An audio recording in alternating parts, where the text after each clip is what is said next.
नारा लगा देता हूँ, मैं बोलूंगा सरकार हमसे डरती है, आप बोलना पुलिस को आगे करती है। अरे सरकार हमसे डरती है, पुलिस को आगे करती है। सरकार हमसे डरती है, पुलिस को आगे करती है। तीर कमानों से मैं खेला करूं, ना डर है चौकी थाने का, छाती ठोक कर कहता हूं मैं छोरा आदिवासी घराने का।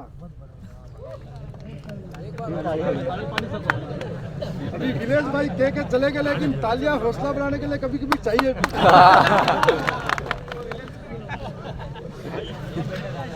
यहाँ पर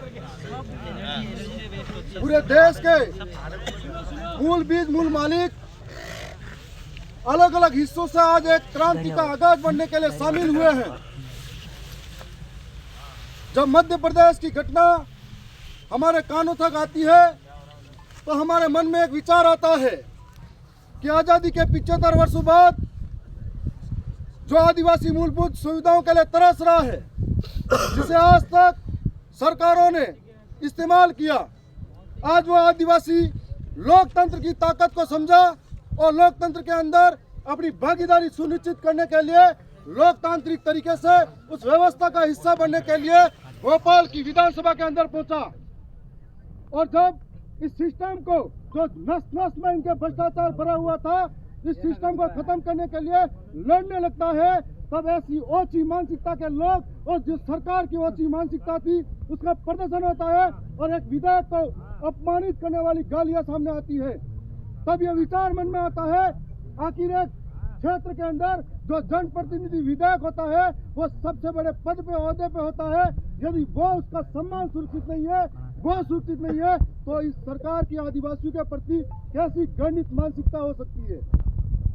हम लोगों को सोचना पड़ेगा कि ये हमारी इतनी सी जागरूकता के बलबूते दक्षिणी राजस्थान के अंदर एक नई क्रांति आई, उसके बलबूते मध्य प्रदेश, महाराष्ट्र, गुजरात के अंदर एक सामाजिक जन जागरण तेजी से रूप लेता है और हमारे लोग बोलना सीखते हैं, लड़ना सीखते हैं, जिसकी वजह से जो लोग हमारे बीच में आकर हमारे साथ में रहकर हमारा खा पी रहे थे, आज उनको ये बात गवारा नहीं लगी और आज हमारे साथ जगह जगह जहां तक ये बीजेपी का शासन है, वहाँ आदिवासियों के साथ धोखा हो रहा है, वहाँ आदिवासियों के साथ अन्याय हो रहा है, अत्याचार हो रहा है।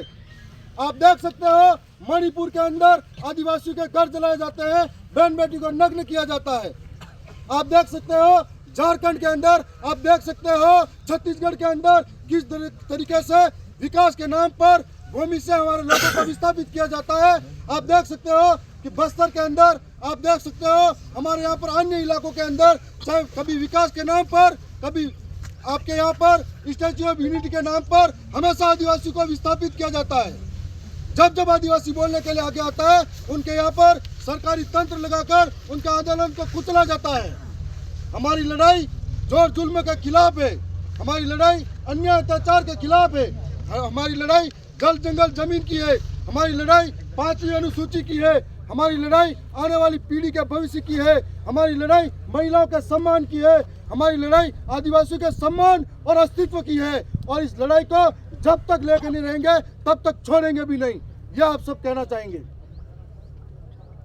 आज थोड़ा सा समय में उन्हें लगा कि मध्य प्रदेश के अंदर सेनाना की विधानसभा की जनता और यहाँ के कार्यकर्ताओं ने एक होनहार विधायक भेजा, जिसने इस राज्य भोपाल की और मध्य प्रदेश की सरकार के नाक में दम कर रखा था। जितने भी लोग थे जिनके नस नस में भ्रष्टाचार भरा था, उनके ऊपर कार्रवाई करने की बारी आई तो आज पीछे मुड़कर जिनको कार्रवाई करनी थी उनके ऊपर हो गई है। यहाँ पर हम सब तमाम लोगों को सोचना और समझना पड़ेगा कि तानाशाही सरकार के सामने हमारी लड़ाई अभी और कितनी लंबी होने वाली है, किस तरीके से हमको दबाया जा सकता है, किस तरीके से हमारी लोकतांत्रिक आवाज को कुचला जा सकता है।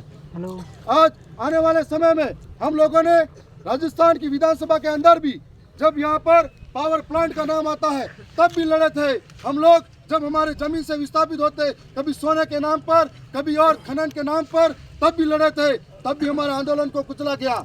और आदिवासी को विस्थापित करता है तो कोई बोलने वाला नहीं है। आज आप सब ने ये सबक लिया।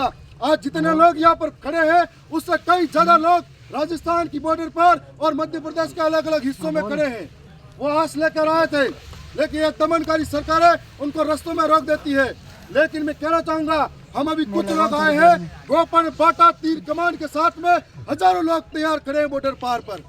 यदि लड़ाई आर पार की हुई तो हमारे पूर्वज जो बिरसा मुंडा हुए, टांटिया मामा हुए, उन्होंने कभी लड़ाई को हारा नहीं है। उस समय तोपों के सामने हमारे तीर कमान भी भारी पड़े थे, और आज भी कह रहे हैं हमारे तीर कमान हो या हमारी कागज कलम हो, आपके सामने भारी पड़ेंगे, क्योंकि हम राणा पुंजा के वंशज हैं, हम बिरसा मुंडा के वंशज हैं, हम टांटिया मामा के वंशज हैं। और हम लोग यही कहना चाहेंगे, आप तमाम साथी जो एकजुट होकर आए हो, ये लड़ाई कमलेश्वर डोडियार की नहीं है, ये लड़ाई हमारे सब की है, हमारे अधिकारों की है, हमारे अस्तित्व की है। आज एक आदिवासी विधायक पर अपमानित हुआ है, इसका मतलब पूरे सिस्टम जो जितने भी मध्य प्रदेश के अंदर विधायक हैं, उनके जो पावर है उनको भी खतरा है। आज एक के साथ अपमान हुआ है, कल तुम्हारे साथ भी अपमान होगा यदि इसके लिए नहीं बोले, इस बात के लिए भी राजनीति में डाल दिया तो कल सबके साथ अपमान होगा। और ये आम बात हो जाएगी कि किसी की भी विधायक को हर कोई टारगेट करता रहेगा। इसलिए हम लोग ये कहना चाहते हैं कि आने वाले समय में हमारे गांव-गांव, गली-गली में हर एक घर में बिरसा पैदा करो, हर एक घर में कालीबाई पैदा करो, हर एक घर में टांटिया मामा पैदा करो, और वैचारिक आंदोलन के माध्यम से इन लोगों को कुचलना है। ये आप सबको हम प्रण लेना है आज। और आज हम राजस्थान से मेरे और भी साथी आ रहे थे जिनको बॉर्डर पर रोक दिया गया।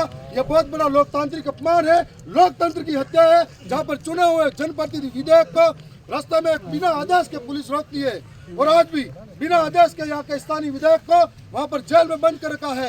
ये एक तरीके का तानाशाही रवैया है, और जितना अगर तानाशाही करेंगे उतनी क्रांति की ज्वाला भड़केगी, और एक दिन ये तानाशाही सरकारों का शासन जड़ से खत्म होने वाला है। ये आपको कहना चाहेंगे। मैं इतना ही कहूंगा कि इतिहास हमारा पढ़ लेना, हमने रक्त से शब्द सजाए हैं, सर कटते थे, गढ़ लड़ते थे, तब बिरसा मुंडा, टांटिया मामा, राणा पुंजा भील कहलाए थे। होना आप सबका क्रांतिकारी जोहार।